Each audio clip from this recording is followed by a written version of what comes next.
If you missed part 1, don't worry. Check out the link in the description. As the movie starts, we see some people entering the magical forest where Maleficent lives.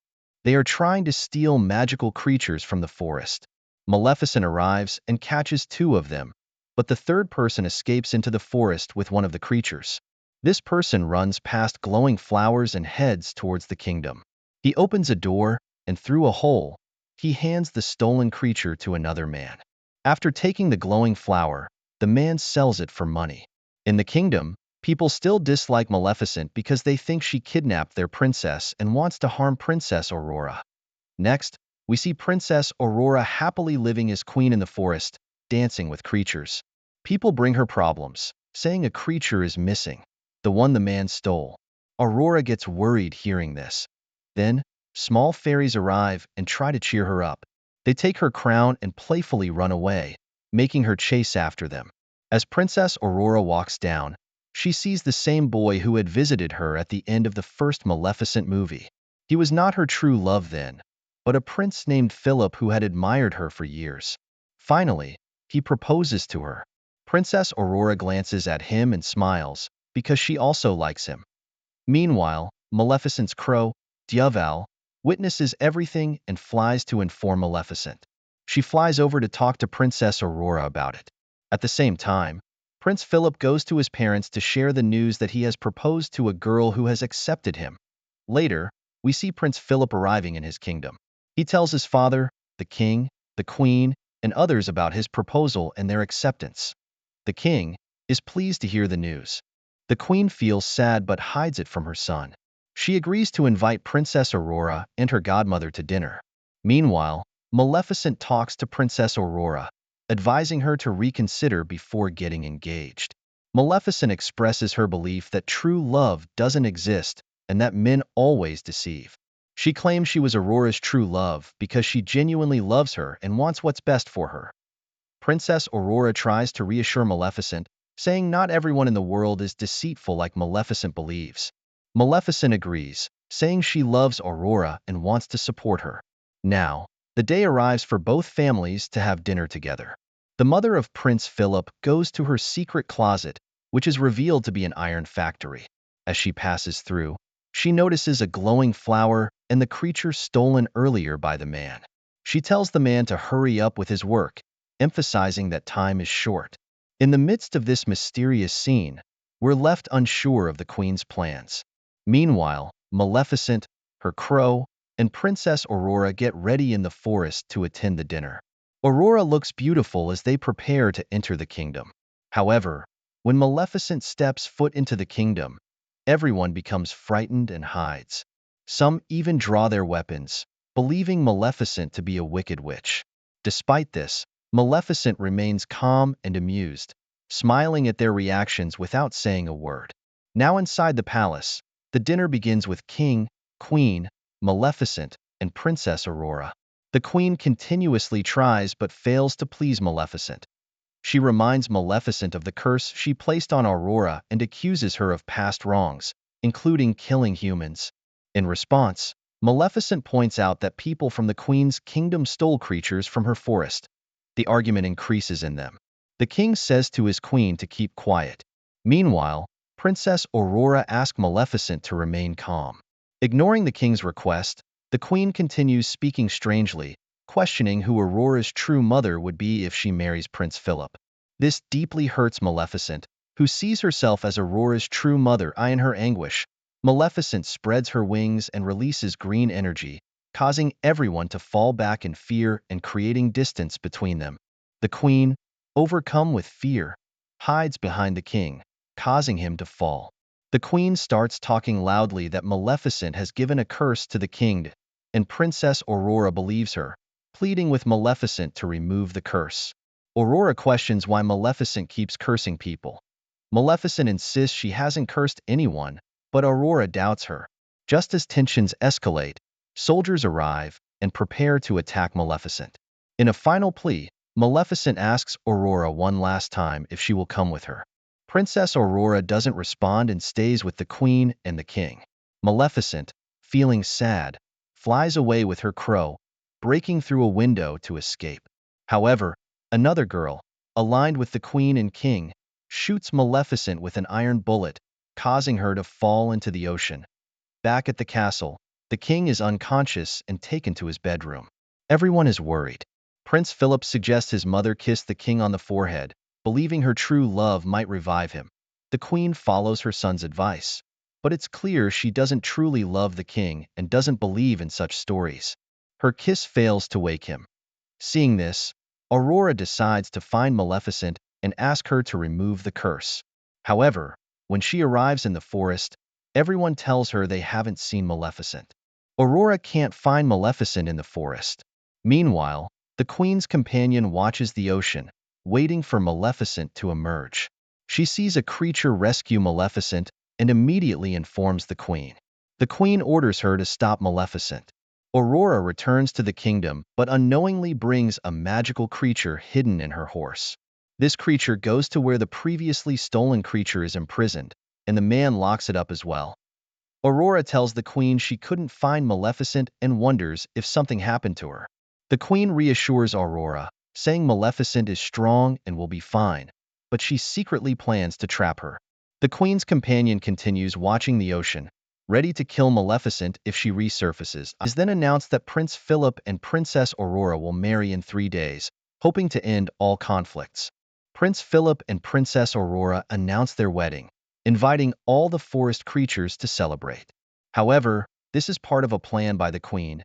They intend to imprison all the creatures after killing Maleficent, ensuring no one can protect the forest, which they then plan to occupy.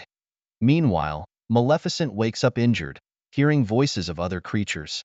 These creatures, with wings and horns like her, plan to attack humans and seek refuge in the forest, believing it to be a safe place. Before they launch their attack, Maleficent arrives. One of the creatures approaches her. One of the creatures, the leader named Bora, asks Maleficent to transfer her powers to them, questioning how they can defeat humans. Maleficent, however, throws him far away. Seeing her immense power, Bora becomes happy, thinking it will be easier to control her. Bora's companion then takes Maleficent to a cave, explaining that both good and bad fairies live together there. They had to unite because humans began hunting them. He shows Maleficent a still, unmoving structure and reveals that she is from their family, the last powerful and good fairy. He tells Maleficent that she is the most powerful among them. The companion tells Maleficent that she will soon reach the stage where she becomes the most powerful fairy in the world. However, the final step she hasn't yet taken is to forgive Princess Aurora. He explains that it takes immense courage to truly forgive someone, and that doing so would make her the strongest person in the world. Maleficent refuses, saying she can't forgive Aurora because she feels betrayed by her. Bora then arrives and informs Maleficent that Prince Philip and Princess Aurora are getting married, suggesting they have a good opportunity to attack. Maleficent remains silent. Meanwhile, the queen tortures Princess Aurora with her words, making Aurora feel distressed. Aurora tells Prince Philip that she is enduring this only for him, as she does not like the queen. Elsewhere, the queen's man has been working on the glowing flower and has created a dust powder from it, which he claims can kill fairies. He demonstrates its effectiveness by throwing the powder onto a small fairy, causing it to die instantly. The queen is delighted upon seeing this. The queen becomes happy and orders her men to collect more glowing flowers immediately after the man says he can make more powder from them. Maleficent finds out about this and arrives at the location, but she is too late. The soldiers have already plucked all the flowers. Sad and frustrated by the constant misfortunes, Maleficent faces another attack as the soldiers shoot iron bullets at her. Bora's companion steps in to save Maleficent, getting injured in the process. Maleficent creates a protective shield, ensuring their safety. Bora starts attacking the soldiers, but unfortunately, by the time Maleficent takes Bora's companion back to the cave, he dies. The next morning, the wedding events of Prince Philip and Princess Aurora begin. Forest creatures head toward the kingdom. Maleficent's crow, in human form, tries to enter but is stopped. Princess Aurora looks beautiful, and Prince Philip gives her a flower, which turns out to be one of the glowing flowers from her forest. Seeing the glowing flower, Princess Aurora is surprised and wonders why the queen sent it to her. She decides to search for the queen and finds a secret door. Holding the flower, she walks down a passage and reaches a spinning wheel. As she stands there, she begins to have visions about the curse and where they are taking her. She sees two fairies imprisoned by the queen's man. Aurora tries to release them, but the man stops her. The queen arrives and explains that her kingdom was once near the forest, but Maleficent's creatures and ancestors caused harm to it. She reveals that her father died and her brother was killed when he went to resolve the issue. Left alone, she married the king, whom she does not love, purely for survival. The queen, filled with a desire for revenge, declares her intent to get back at Maleficent and the creatures. She then orders the soldiers to imprison Princess Aurora in a room. After locking up the creatures and sprinkling them with the powder that weakened them, the soldiers turn their attention to Princess Aurora. They sprinkle the same powder on her, making her weak. In her room, Aurora tears up her wedding dress and uses it to fashion a long rope, attempting to escape down from the castle. Soldiers arrive, and Aurora locks herself in her room. Meanwhile, Maleficent's crow, disguised as a human, manages to enter the castle. On the other side, Prince Philip remains unaware of these events as he stays by his sick father's side. Meanwhile, the queen is on the roof of her castle, throwing bombs toward the forest. Bora and his army are also advancing to attack the kingdom. Amidst the chaos, Aurora seizes an opportunity and uses the makeshift rope to descend from her room. She enters the king's chamber, where King Philip is present. Princess Aurora reveals everything to King Philip about what the queen has done to her and clarifies that Maleficent did not curse his father. Prince Philip is shocked. Meanwhile, Bora and his companions are approaching to attack the kingdom, but the kingdom's defenders are fighting back and managing to capture some of them. Prince Philip attempts to reason with his mother, but the queen orders soldiers to restrain him. Philip decides to leap from the castle to escape. Meanwhile, Princess Aurora and Maleficent's crow are captured, but Maleficent arrives just in time.